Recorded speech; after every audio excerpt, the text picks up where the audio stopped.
There are some special rates. The rate tables apply, but there are some special rates, and those special rates apply to such things as investments.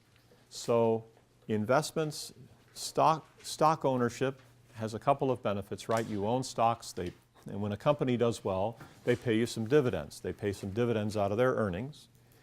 And then, of course, the stock may in fact go up in price.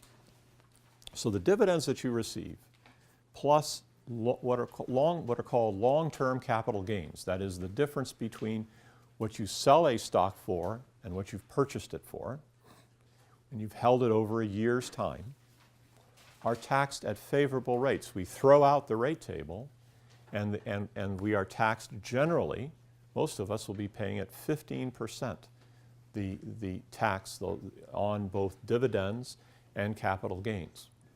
If you are in the 10 or 15% bracket, you're actually paying no tax at all on your dividends or capital gains.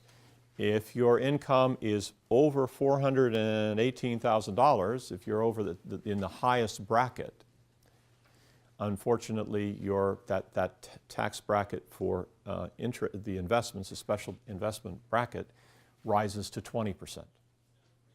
So you have, so it's a nice thing, and you know why I think that law came into being, because the corporations are paying tax on their profits once as they're earned, and then when they distribute the profits to the